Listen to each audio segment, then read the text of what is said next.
साथियों, मेरे चैनल में आप सबों का स्वागत है। पिछले वीडियो में हम लोगों ने मौर्योत्तर काल को देखा था। आज हम लोग गुप्त काल के बारे में जानेंगे और इनसे संबंधित सारे प्रश्नों को देखेंगे। तो चलिए शुरू करते हैं हम लोग। सबसे पहला प्रश्न है कि गुप्त राजवंश का प्रथम शासक कौन था? तो गुप्त राजवंश का प्रथम शासक श्रीगुप्त था। दूसरा प्रश्न है कि नगरों का क्रमिक पतन किस काल में एक महत्वपूर्ण विशेषता थी? तो इसका उत्तर होगा गुप्त काल में। गुप्त काल में नगरों का क्रमिक पतन महत्वपूर्ण विशेषता थी। अगला प्रश्न है कि प्राचीन भारत में किस वंश का शासनकाल स्वर्ण युग के नाम से जाना जाता है? तो प्राचीन भारत में गुप्त वंश के शासनकाल को स्वर्ण युग कहा जाता है। अगला प्रश्न है गुप्त वंश के किस अवधि तक शासन किया, अर्थात गुप्त वंश ने किस अवधि तक शासन किया? तो गुप्त वंश का शासन 275 ईस्वी से लेकर के 550 ईस्वी तक चला था। अगला प्रश्न है कि भारत का नेपोलियन किसे कहा जाता है? भारत का नेपोलियन समुद्रगुप्त को कहा जाता है। आगे नोट है, समुद्रगुप्त प्रथम गुप्त शासक था जिसने परम भागवत की उपाधि धारण की तथा इसके बाद गुप्त शासक चंद्रगुप्त द्वितीय ने भी परम भागवत की उपाधि धारण की। अर्थात परम भागवत की उपाधि समुद्रगुप्त प्रथम एवं चंद्रगुप्त द्वितीय ने धारण की थी। अगला प्रश्न है गुप्त संवत की स्थापना किस शासक ने की थी? तो गुप्त संवत की स्थापना चंद्रगुप्त प्रथम ने की थी। अगला प्रश्न है किस गुप्त राजा भी एक अन्य नाम देवगुप्त था? अर्थात किस गुप्त राजा का एक अन्य नाम देवगुप्त था? तो इसका उत्तर होगा चंद्रगुप्त द्वितीय का एक अन्य नाम देवगुप्त था। अगला प्रश्न है गुप्त काल में उत्तर भारतीय व्यापार किस पतन से संचालित होता है? तो पतन मतलब हुआ बंदरगाह, और ये ताम्र लिप्त बंदरगाह था जिससे व्यापार चलता था। आगे नोट है कि इलाहाबाद स्तंभ अभिलेख प्रयाग प्रशस्ति से समुद्रगुप्त के शासनकाल तथा सैन्य अभियान के विषय में जानकारी मिलती है। तो समुद्रगुप्त के शासनकाल तथा सैन्य अभियान की जानकारी इलाहाबाद स्थित अभिलेख प्रयाग प्रशस्ति से मिलती है। आगे प्रश्न है किस गुप्त शासक ने सर्वप्रथम सिक्के जारी किए? तो सबसे पहले गुप्त शासकों में सर्वप्रथम सिक्का जारी करने वाले थे चंद्रगुप्त प्रथम ने। दूसरा है गुप्तकालीन स्वर्ण मुद्रा को क्या कहते हैं? गुप्तकालीन स्वर्ण मुद्रा को दिनार कहा जाता था। अगला प्रश्न है दिल्ली की कुवत उल इस्लाम मस्जिद के प्रांगण में स्थित प्रसिद्ध लौह स्तंभ किसकी स्मृति में बनाया गया है? तो ये बनाया गया है चंद्रगुप्त विक्रमादित्य की उपलब्धि में, जिसे चंद्रगुप्त द्वितीय भी कहा जाता है। अगला प्रश्न है किस शासक को शक विजेता कहा गया है? तो चंद्रगुप्त द्वितीय को शक विजेता कहा गया है। आगे हम लोग देखेंगे गुप्त शासकों की प्रमुख उपाधियां। सबसे पहले देखते हैं, इसमें शासक है श्रीगुप्त, इसने आदिराज महाराज की उपाधि धारण की थी। दूसरा है चंद्रगुप्त द्वितीय, इसने विक्रमादित्य और विक्रमांक की उपाधि धारण की थी। तीसरा है स्कंदगुप्त, इसने शक्रादित्य या शक्रोपम की उपाधि धारण की थी। चौथा है समुद्रगुप्त, समुद्रगुप्त ने प्राक्रमांक की उपाधि धारण की थी। कुमारगुप्त, ये महेंद्रादित्य की उपाधि धारण किया था। चंद्रगुप्त प्रथम, इन्होंने महाराज धीराज की उपाधि धारण की थी। आगे हम लोग देखेंगे गुप्तकालीन अधिकारी और उनका विभाग। इसमें था महासेनापति, ये सेना का सर्वोच्च अधिकारी होता था। दूसरा है रणभाण्डागारिक, ये सेनाओं की आवश्यकता को पूर्ति करने वाला प्रधान अधिकारी होता था। आगे है महासंधि विग्राहक, ये युद्ध व शांति का प्रावधान करता था। तीसरा है महाभंडाराधिकृत, ये जो है राजकीय कोष का प्रधान करता था। चौथा है महाअक्षपटलिक, यह अभिलेख विभाग का प्रधान होता था। आगे है सर्वाध्यक्ष केंद्रीय, ये जो है सचिवालय का प्रधान होता था। सर्वाध्यक्ष केंद्रीय जो है ये सचिवालय का प्रधान होता था। आगे है महाप्रतिहार, ये राजप्रसाद का मुख्य सुरक्षा अधिकारी होता था। आगे है ध्रुवाधिकरण, ये भूमि कर वसूलने वाला विभाग का प्रधान होता था।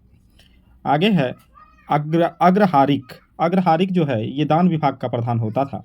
आगे है महाबलाधिकृत, ये सेना का सेनापति या सर्वोच्च अधिकारी होता था।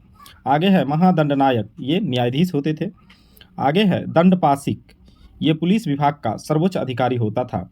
आगे है विनय स्थिति स्थापक, ये शिक्षा अधिकारी होते थे। आगे प्रश्न है गुप्त काल में अपनी आयु विज्ञान विषयक रचना के लिए कौन प्रसिद्ध थे? तो गुप्त काल में अपनी आयु विज्ञान रचना के लिए सुश्रित प्रसिद्ध थे। अगला प्रश्न है चंद्रगुप्त के नवरत्नों में कौन फलित ज्योतिष से संबंधित था? तो इसका उत्तर होगा छपनक फलित ज्योतिष से संबंधित था। आगे नोट दिया हुआ है चंद्रगुप्त द्वितीय 375 ईस्वी से लेकर 415 ईस्वी तक शासन किया। स्वयं एक विद्वान तथा विद्वानों का आश्रयदाता था। उसके दरबार में 9 विद्वानों का एक समूह निवास करता था, जिसे नवरत्न कहा जाता था। इनमें कालिदास, धन्वंतरी, छपनक, शंकु, वेताल भट्ट, अमर सिंह, घटकपर, वाराह मिहिर तथा वररुचि जैसे विद्वान शामिल थे। अगला हम लोग देखेंगे, शक एवं गुप्त संवतों के मध्य कितना अंतर है। शक एवं गुप्त संवतों के मध्य 242 वर्षों का अंतर है। अगला प्रश्न है, गुप्तकालीन रजत चांदी मुद्राओं का क्या नाम था। तो गुप्तकालीन चांदी मुद्राओं का नाम रूपक था। अगला प्रश्न है, कुमार गुप्त कालीन मंदिर मंदसौर में किस श्रेणी का उल्लेख किया गया है। तो मंदसौर अभिलेख में तांतु वाय श्रेणी का उल्लेख किया गया है। आगे नोट दिया हुआ है कि मध्य प्रदेश के रीवा जिले में स्थित सुपिया का लेख ने गुप्त वंश को घटोत्कच वंश कहा गया है। मध्य प्रदेश के रीवा जिले में जो स्थित सुपिया का लेख है उसमें गुप्त वंश को घटोत्कच वंश कहा गया है। आगे प्रश्न है, गुप्त काल की कृषि व्यवस्था का महत्वपूर्ण लक्षण क्या था। तो गुप्त काल की जो कृषि व्यवस्था थी ये सामंतवाद का प्रारंभ था। आगे हम लोग देखेंगे गुप्तकालीन और उसके भूमि वर्गीकरण को। गुप्त काल में भूमि का वर्गीकरण किस प्रकार होता था। क्षेत्र जो होता था ये खेती करने योग्य भूमि को क्षेत्र कहा जाता था। वास्तु, निवास करने योग्य भूमि को वास्तु कहा जाता था। खिल, जो भूमि कृषि योग्य नहीं होती थी उसे खिल कहा जाता था। अप्रहत, जो भूमि जंगली भूमि को अप्रहत कहा जाता था। चारागाह, पशुओं के चरने के लिए छोड़ी गई भूमि को चारागाह कहा जाता था। अगला प्रश्न है, किस शासक ने 4 अश्वमेध यज्ञ किए थे। तो ये प्रवरसेन प्रथम थे। प्रवरसेन प्रथम ने अश्वमेध के 4 यज्ञ किए थे। अगला प्रश्न है, कायस्थ शब्द का उल्लेख किस ग्रंथ में मिलता है। कायस्थ शब्द का उल्लेख मुद्रा राक्षस में मिलता है। अगला प्रश्न है, ईंटों से निर्मित गुप्तकालीन मंदिर कहाँ स्थित है। ईंटों से निर्मित गुप्तकालीन मंदिर बिठूर कानपुर में स्थित है। आगे नोट दिया हुआ है, गुप्त काल के समय में ही मध्य भारत में रजत सिक्कों मयूर शैलों में का प्रचलन हुआ था। गुप्त काल के समय रजत सिक्कों का प्रचलन हुआ था जो मयूर शैली में था। उसने महेंद्रादित्य की उपाधि धारण की थी। नालंदा विश्वविद्यालय की स्थापना कुमारगुप्त के शासनकाल में हुआ था। नालंदा विश्वविद्यालय को कुमारगुप्त के शासनकाल में बनाया गया था। अगला प्रश्न है, गुप्त काल में पैठन प्रसिद्धि का क्या कारण था। पैठन प्रसिद्धि का कारण था व्यापारिक मंडी। आगे नोट दिया हुआ है, शतरंज के खेल में भारत में गुप्त काल के दौरान प्रारंभ हुआ था, जहां इसे चतुरंग के नाम से जाना जाता था। भारत में यह ईरान एवं तत्पश्चात यूरोप पहुंचा। देखिए, भारत में जो शतरंज का खेल का प्रारंभ हुआ था ये गुप्त काल से प्रारंभ हुआ है। पहले इसे चतुरंग कहा जाता था, बाद में इसे शतरंज कहा जाने लगा और यह भारत से पहले ईरान पहुंचा, उसके बाद संपूर्ण यूरोप में फैल गया। अगला प्रश्न है कि गुप्त काल में किस बंदरगाह से दक्षिण पूर्व एशियाई राष्ट्रों को कोई जहाज रवाना होते थे। तो ये होते थे ताम्रलिप्त बंदरगाह से दक्षिण पूर्व एशियाई राष्ट्रों के लिए जहाज रवाना होते थे। अगला प्रश्न है, किस चीनी यात्री ने गुप्त काल में भारत की दशा का वर्णन किया है। तो फाहियान भारत की दशा का वर्णन किया है। अगला प्रश्न है, भारत हिंदू देवी देवताओं को समर्पित सबसे प्राचीन मंदिर किसके काल का है। तो भारत हिंदू देवी देवताओं को समर्पित सबसे प्राचीन मंदिर गुप्त काल का है। आगे है, सती प्रथा का प्रथम अभिलेख साक्ष्य एरन से प्राप्त हुआ है। यह अभिलेख 510 ईस्वी का है, जिसमें गोपराज नामक सेनापति की स्त्री के सती होने का उल्लेख है। तो सती प्रथा का उल्लेख एरन के अभिलेख से प्राप्त होता है। यह लगभग 510 ईस्वी का है, जिसमें सेनापति गोपराज के पत्नी के सती होने का उल्लेख है। आगे हम लोग देखते हैं, प्रश्न है, गुप्त काल में चीन से भारत में किस वस्तु का आयात किया जाता था। तो गुप्त काल में चीन से भारत रेशमी कपड़े लाए जाते थे। अगला प्रश्न है, गणराज्यों के अंत के लिए कौन उत्तरदायी था। तो गणराज्यों के अंत के लिए समुद्रगुप्त उत्तरदायी थे।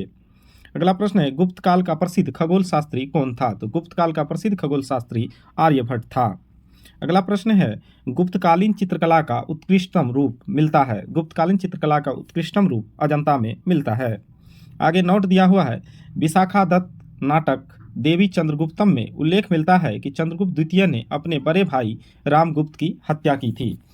तो चंद्रगुप्त द्वितीय ने अपने बड़े भाई रामगुप्त की हत्या की थी, इस बात का उल्लेख विशाखा दत्त कृत नाटक जो है देवी चंद्रगुप्तम में मिलता है। अगला प्रश्न है, किसके स्वर्ण सिक्के में हीन अर्थात मिलावट धातु का प्रतिशत सर्वाधिक है? तो स्कंदगुप्त के सिक्कों में सर्वाधिक मिलावट है। अगला प्रश्न है कि गुप्त काल में लिखित संस्कृत नाटकों में स्त्रियों और शूद्रों का संवाद किस भाषा में है? तो यह प्राकृत भाषा में है।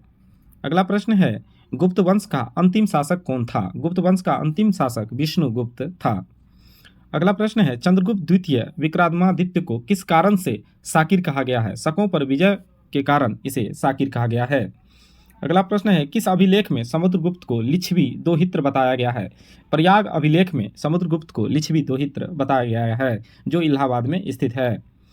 आगे नोट है, हुनों ने स्कंदगुप्त के शासनकाल में आक्रमण किया था, इसमें स्कंदगुप्त ने हुनों पर विजय प्राप्त की।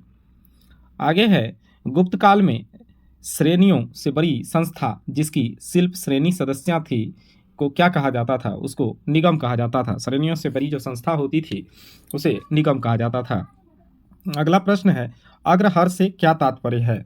अग्रहर का तात्पर्य है ब्राह्मणों को दान दिए जाने वाला भूदान।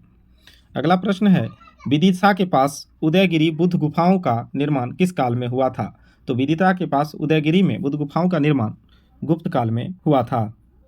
आगे है, वराह गुहा का निर्माण किस देवता के सम्मान में करवाया गया था? तो वराह गुहा का निर्माण भगवान विष्णु के सम्मान में करवाया गया था।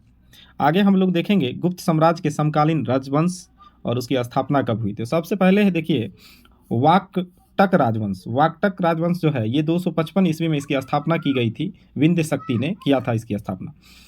वाकाटक राजवंश की स्थापना 330 ईस्वी में भी हुई थी, उस समय इसकी स्थापना सर्वसेन ने किया था। आगे है नाग राजवंश, इसकी स्थापना 305 ईस्वी में हुई थी और इसको भवनाग स्थापना किया था। आगे है त्रिकुटक राजवंश। त्रिकुटक राजवंश की स्थापना 415 ईस्वी में हुई थी और इसकी स्थापना इंद्रदत्त ने किया था। आगे है हून राजवंश, इसकी स्थापना 500 ईस्वी में हुई थी और इसका संस्थापक थे तोरामान। आगे है सालंक्यान राजवंश, इसकी स्थापना 300 ईस्वी में हुई थी और इसकी स्थापना देववर्मन ने किया था। आगे है विष्णु कुडीन राजवंश, इसकी स्थापना 475 ईस्वी में हुई थी और इसके संस्थापक थे विक्रमेंद्र प्रथम। आगे है माथुर राजवंश। माथुर राजवंश की स्थापना 325 ईस्वी में हुई थी और इसकी स्थापना अच्युत ने किया था। पुनः इसकी स्थापना 350 ईस्वी में हुआ था, जिस समय इसकी स्थापना शंकर वर्मन ने किया था। आगे नोट है कि कलहन के अनुसार अशोक ने अपने शासनकाल के 7वें वर्ष में कश्मीर को जीता तथा कश्मीर में श्रीनगर की स्थापना की। तो कश्मीर को जीता था अशोक अपने शासन के 7वें वर्ष में और कश्मीर में श्रीनगर की स्थापना भी किया था। धन्यवाद दोस्तों, वीडियो अच्छी लगी तो वीडियो को लाइक करें, शेयर करें और हमारे चैनल को सब्सक्राइब करें। धन्यवाद।